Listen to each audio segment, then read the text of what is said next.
Caretaker গভর্নমেন্টের সময় বিএনপির তৎকালীন সিনিয়র যুগ্ম মহাসচিব এবং বর্তমান ভারপ্রাপ্ত চেয়ারম্যান জনাব তারেক রহমান সাহেবের বিরুদ্ধে মিথ্যা বানোয়াট কিছু মামলা দায়ের করা হয়েছিল, যে মামলায় এফআইআর এ পর্যন্ত ওনার নাম ছিল না। তারপরেও রাজনৈতিক উদ্দেশ্যে এবং জনাব তারেক রহমান সাহেবকে রাজনৈতিকভাবে হেয় প্রতিপন্ন করার জন্য এবং রাজনৈতিকভাবে বিএনপিকে বিতর্কিত করার জন্য প্রধান নেতাকে বিভিন্ন ধরনের মিথ্যা মামলার মামলায় দায়ের করা হয়েছিল। পরবর্তীতে সেই মামলাগুলো মহামান্য হাইকোর্ট ডিভিশন স্টে করার পরে এবং রুল ইস্যু করেন। আমরা গত কয়েক মাস পূর্বে সেই রুলের শুনানি করি এবং মহামান্য সুপ্রিম কোর্টের হাইকোর্ট ডিভিশন মামলাগুলা বাতিল করে দেন।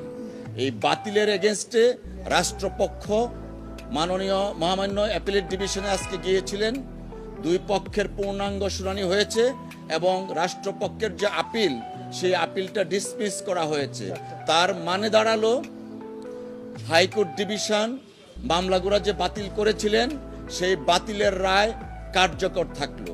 আজকে এই মামলাগুলা থেকে এবং রায় থেকে প্রমাণিত হয়, আমরা বিগত কত বছর যাবৎ বলে আসছি যে বিএনপির চেয়ারপারসন দেশনেত্রী বেগম খালেদা জিয়া এবং জনাব তারেক রহমান সাহেবের বিরুদ্ধে রাজনৈতিক উদ্দেশ্যে তৎকালীন 111 সরকার এবং তার ধারাবাহিকতায় শেখ হাসিনার সরকার মিথ্যা বানোয়াট মামলা দায়ের করেছিল।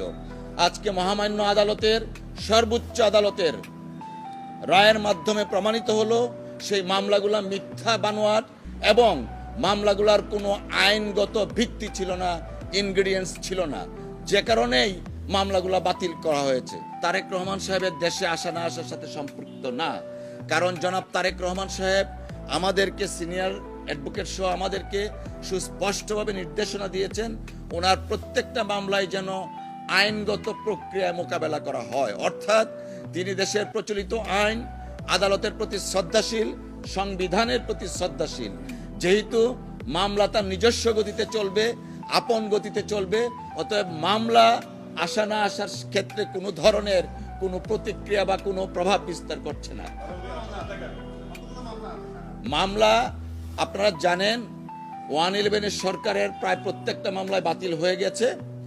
আর শেখ হাসিনা ওয়াজেদের সময় ওনার বিরুদ্ধে মানহানির মামলা দায়ের করা হয়েছিল 64টা ডিস্ট্রিক্টে।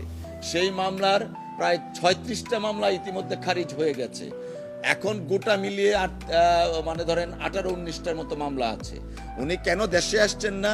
দেখুন, বাংলাদেশের রাজনীতিতে উনি একজন অত্যন্ত গুরুত্বপূর্ণ ব্যক্তিত্ব।